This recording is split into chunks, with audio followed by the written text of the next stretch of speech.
Topping the news at the bottom of the hour, a helicopter based in Linden crash lands on top of a skyscraper in Midtown Manhattan. The pilot, identified tonight as Tim McCormick, described as a highly regarded and respected pilot who worked at the airport in Linden for years. Authorities say McCormick veered into airspace off limits for security reasons. He crashed on top of the AXA Equitable building near 7th Avenue. That crash sparking a fire. McCormick didn't make it. Authorities saying tonight that crash not on purpose. An investigation is underway, but the weather not ideal for flying today by any means. News 12 New Jersey's Justin Godnick takes a look at how pilots rely on equipment to fly in bad weather. Well, we'll take a look here at the aircraft six-pack, as it's called. A helicopter would have these. These are essential instruments if you are flying in a cloudy condition known as IFR, where you can't see out in front of you. Controlled by the vacuum, we have the attitude indicator, and we also have the heading indicator as well. These two controlled by the vacuum system. The electrical system controls the airspeed indicator, the turn coordinator, vertical speed indicator, as well as the altimeter. If you happen to lose one of the two systems, vacuum or electric, you still have about half your instruments that you can use to fly. However, if you lose both systems, you're in a lot of trouble, particularly if you're in an IFR environment. But let's say the electrical system did fail on this helicopter. The pilot would not be aware of his airspeed, and with not enough airspeed, a helicopter could stall, particularly if you pull back and your angle of attack exceeds that critical angle. The helicopter rather, could stall. Not being aware of whether or not you're turning or inverted, very important to be aware of your attitude. And the vacuum does provide for that. But if you were to lose your vacuum indicator here, you wouldn't know if the horizon were straight or not. And finally, altitude. To fly over the large buildings in New York City, you need to know what your altitude is. Without the electrical system, the altitude indicator would not indicate what height you should be at. The TFR for Trump Tower is 3,000 feet. That helicopter would need to fly above that height. Now, Justin Godnick, News 12, New Jersey. 6:31 here on this Monday. Meteorologist Dave Curran had the cutest Instagram post this morning that totally spoke to me about the rain getting you down. You know, like the Carpenters. Rainy days and Mondays. Rainy days and Mondays always keep falling on my head. And what did you say, Monday? Well, that was you. You were saying that you thought that the mamas and the papas did rainy days and Mondays, but it was Monday. Monday. Well, it's Monday. See how we do this? Yeah, exactly. We love and music. we just lost viewers.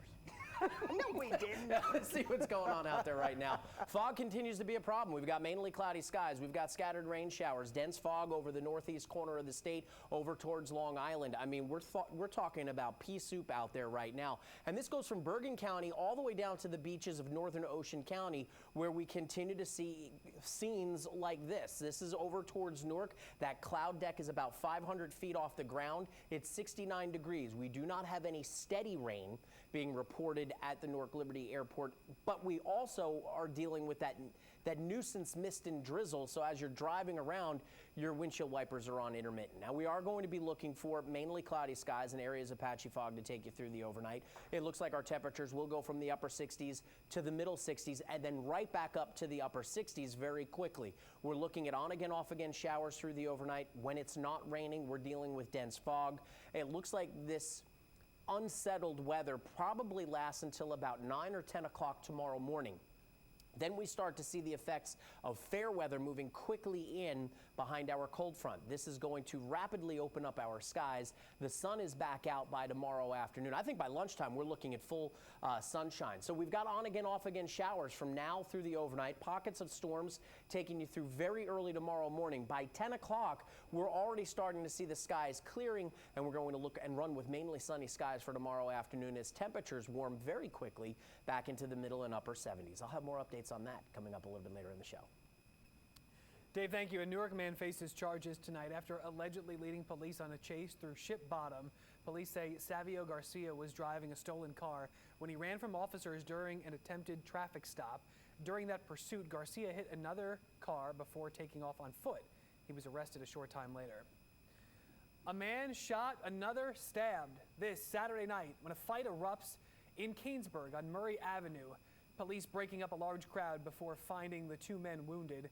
The man shot, treated at a local hospital, later released. That stabbing victim is in stable condition in the hospital tonight. Anyone with information is asked to call Canesburg Police. An update on New Jersey. Comedian Artie Lang tonight. He's set to be released from jail in Essex County after 3 weeks. He's headed to a new drug treatment program. Lang lives in Hoboken. He was jailed after violating parole. Lang has dealt with drug addiction for years. Teachers in Franklin Lakes are on strike. School was canceled before students even got to class this morning after teachers told the board they wouldn't be showing up. Many say they've been working without a contract for 2 years now. They also claim that health benefits are getting too expensive, making it difficult for them to make ends meet. Teachers across the state, they pay an extraordinarily high amount of contributions, some as high as 35%, which well exceeds what the private sector pays. And we're looking to have the board negotiate with us to bring it down to a more reasonable level. The Board of Education says it's seeking emergency court action ordering the teachers back to work. Former Red Sox slugger David Ortiz recovering from surgery. He was shot at a club in his native Dominican, and it was caught on camera. You can see Ortiz sitting in a chair at the top of the screen here. Behind him, we see someone walk up to him, but the camera only captures the shooter's legs. Once he's shot, you can see Ortiz slump over in his chair before he falls to the ground. Our medical team here in Boston and the doctors in the Dominican Republic have confirmed that David's condition is still serious, but that he is stable enough to be transported back here to Boston for continued care. In coordination with our medical team, the club has arranged for a medical air ambulance to transport David to Boston from Santo Domingo. Our hope is that David will arrive here in Boston sometime later tonight. Condolences pouring in. President Obama tweeting, 6 years ago, David Ortiz's spirit and resolve helped us all begin to heal from the Boston Marathon bombing. Today, I want to join many others, Mr. Obama writes, in wishing him a speedy recovery of his own. Get well soon, Poppy. 6:36, the FBI is investigating after another American tourist dies at a hotel in the Dominican Republic. Robert Bell Wallace of California is now the sixth person. His niece says Wallace took a drink from the hotel minibar at the Hard Rock Hotel and Casino Resort in Punta Cana. David Harrison of Maryland also died at that same hotel last year. An engaged couple from Maryland died within 5 days of each other at the Bahia Principe La Romana. A woman from Pennsylvania died after she also took a drink from a minibar there. The site of one of the deadliest mass shootings in U.S. history could soon be listed as a national memorial. Lawmakers in Florida want that distinction for the Pulse nightclub. 3 years ago, 49 people died there. If the bill is passed, the site would get public and private grants and would be protected by the federal government. The anniversary of the Pulse shooting is Wednesday. Still ahead, a touching tribute in Middletown. How that town is honoring a former police lieutenant who dedicated his life to the community.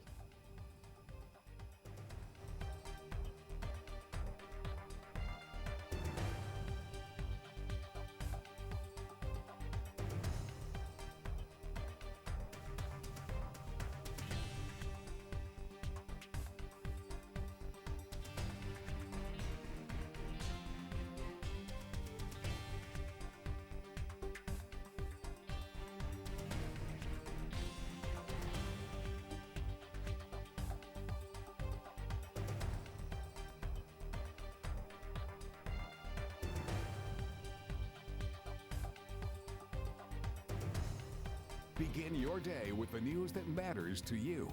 Welcome to Mornings with News 12. We are excited to start our mornings with you. New Jersey news from the team you know and trust. Let's take a look at your 7-day forecast. From the people who know New Jersey and have a commitment to covering the stories that impact your life. So join us every morning beginning at 5 a.m. for the local news that matters most to you. Right here on News 12 New Jersey.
We just wrapped up a press conference where officials did give information on the scene. They are just opening up the streets here, so now tourists are walking through and the street is now open again. But in that press conference, officials did say that the pilot of that crash has died. They think they've identified the pilot.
A teenager from Brick drowned over the weekend.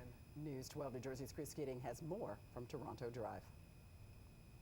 The drowning took place in this lagoon, which sits off Barnegat Bay. It happened on Saturday. Police say the boy was pulled from the water and rushed off to the hospital. However, he died of his injuries on Sunday.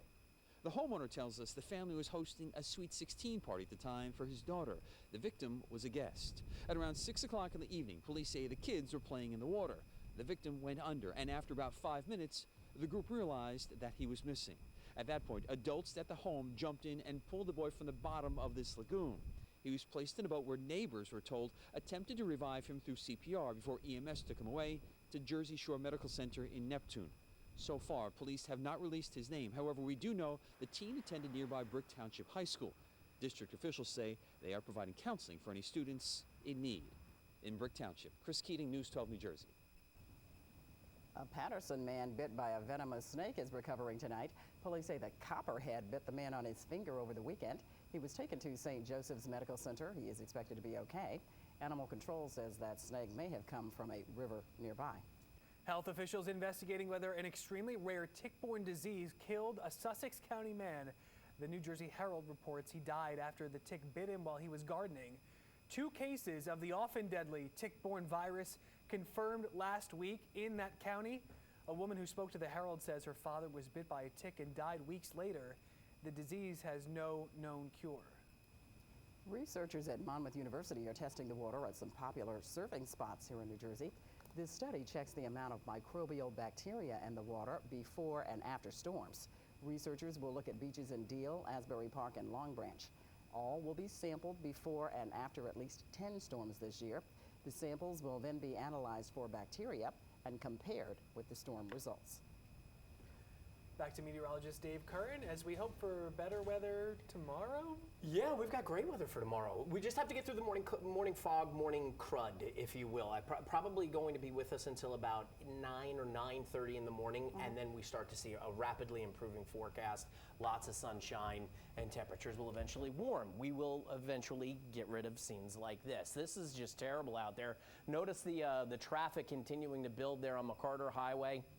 We've got fog reducing visibilities. We've got rain that's reducing visibilities. We've got puddles that have been collecting all day long because of this rain. So just slow it down. Give yourself a lot of extra space between you and the driver ahead of you. Currently looking at temperatures right now in the upper 60s and lower 70s. This is basically where our temperatures have been all day long. This stubborn marine layer, winds off of the ocean, continuing to keep the column of air over New Jersey saturated. We've got a warm front that is slowly lifting through the area. As it does so, temperatures may actually warm within the next hour or so as that warm front lifts into the lower Hudson Valley. That places us in a very unsettled weather pattern, and as a cold front gets closer to the area, it's likely we could be looking at some overnight thunderstorms. I don't think we're looking at anything severe. There could be a grumble of thunder, a flash of lightning to wake up the dogs in the household. We could be looking at some moderate to heavier rains, but I do not think even the strongest of these storms becomes severe. So that's some good news. So we'll be looking at pockets of wet weather moving across the area from now until about daybreak. By about 8:30, the rain showers are already beginning to move east of the area. By 10 o'clock in the morning, we're breaking out into a lot of sunshine. And by the end of the day, your afternoon highs are already flirting with the lower 80s under mainly sunny skies. The winds are going to dry things out a little bit. And then by tomorrow night, we start to cool things off. Typical overnight lows are usually in and around the mid to upper 50s. We could have some spots north and west with light winds and clear skies dropping down into the upper 40s. Wednesday afternoon, back to the sunshine, back with temperatures in the middle 70s, just a gorgeous afternoon, and it stops right there. We've got Thursday where we're more than likely going to be dealing with another round of rain that will take you through Thursday morning, Thursday afternoon, possibly into early Friday morning. Then we're left with partial sunshine for Friday. Temperatures will top out at around mid-70s. Saturday will be the better day of the upcoming weekend. Sun and clouds with an afternoon high near 82. I'll have more updates on that coming up a little bit later in the show. Retired Middletown Police Lieutenant Joseph Capriotti died last week. He is best remembered as the keeper of the list, whose job it was in the weeks and months after the 2001 terrorist attacks to notify families in town who lost a loved one in the attacks on New York City. That list eventually ran to 37 families, more than any other in New Jersey. News 12's Brian Donahue was there as Lieutenant Capriotti was laid to rest. Detail, precinct, push.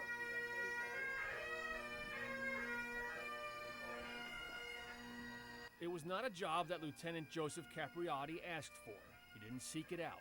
It's a result of his assignment as the head of investigations as a detective lieutenant. But when it fell to him, he carried it out, by all accounts, with uncommon grace, delivering the dreaded knock on the door to 36 Middletown families who lost a loved one in the September 11th terror attacks, and then forging friendships, relationships, and fighting for their memories and their causes for years afterwards. Joe was probably the right person to do that because he had that sort of comforting manner about him. So he was, you know, that's probably the toughest thing he ever had to do.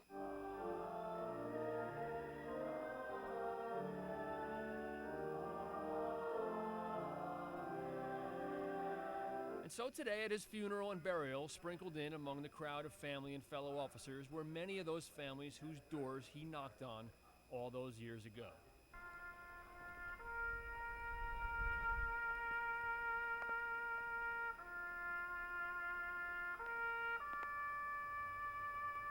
The keeper of the list, who kept the names on that list close to his heart and the focus of his work long after that first awful job was done. Brian Donahue, News 12, New Jersey.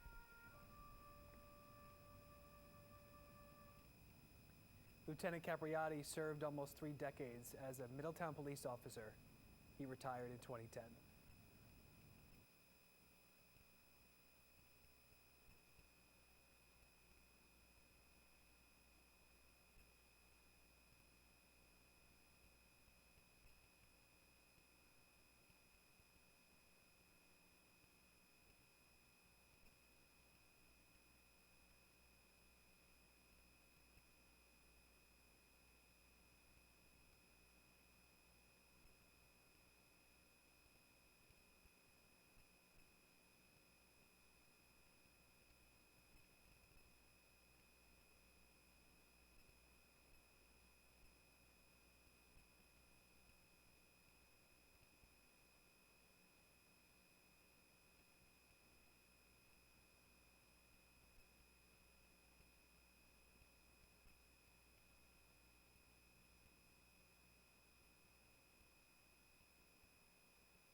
6:51, the 73rd Annual Girls Career Institute took place at Douglas Residential College on the Rutgers University campus.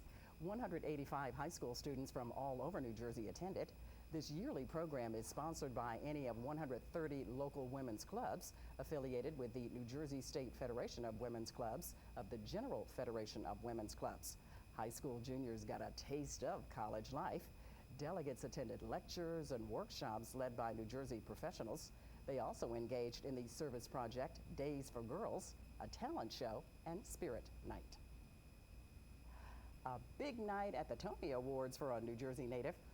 And the Tony Award goes to Ali Stroker!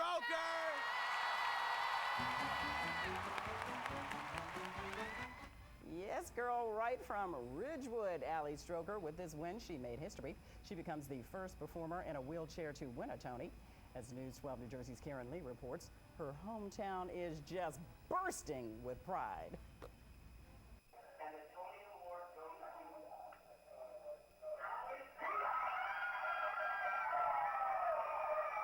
It was an eruption in the room. The excitement was so amazing, and I just had tears streaming down my face. At one point, I had to sit down and just put my head down on my knees. I was sobbing. Meg Schaefer watched now Tony Award-winning actress Ali Stroker develop as an artist on this very Ridgewood High School stage. Stroker played Maria in West Side Story her senior year. Schaefer was directing, and she said she just knew there was a magic moment. She was just so gorgeous in both the singing and but the acting, the emoting. I mean, the whole theater was reduced to tears, and I just thought, boy, this girl has it. Last night, Stroker won for Featured Actress in a Musical. She's now the first person in a wheelchair to get a Tony. Her speech was dedicated to kids who have disabilities. This award is for every kid who is watching tonight who has a disability, who has a limitation or a challenge, who has been waiting to see themselves represented in this arena. You are. After the award, Stroker pointed out while many Broadway theaters are disability accessible for audience members, the backstage and stage area are still not built with performers like her in mind. She'd like to see that change now. Just on a personal note, I am the sister of a beloved brother with disabilities, so there was another sort of level to how moved I was by the whole experience last night. But, you know, she's going to break down doors for people. She already has. We need those doors broken down, so you go, girl. That was News 12 New Jersey's Karen Lee reporting. And more Jersey pride last night. The director of Oklahoma, Daniel Fish, is from Tenafly. Oklahoma also won the Tony for Best Revival of a Musical. Congratulations. Some of the country's finest LPGA players were in New Jersey today, helping to raise money for a good cause. The weather may not have been so cooperative in West Caldwell, but there was still a large turnout of players and donors to the Val Skinner Foundation.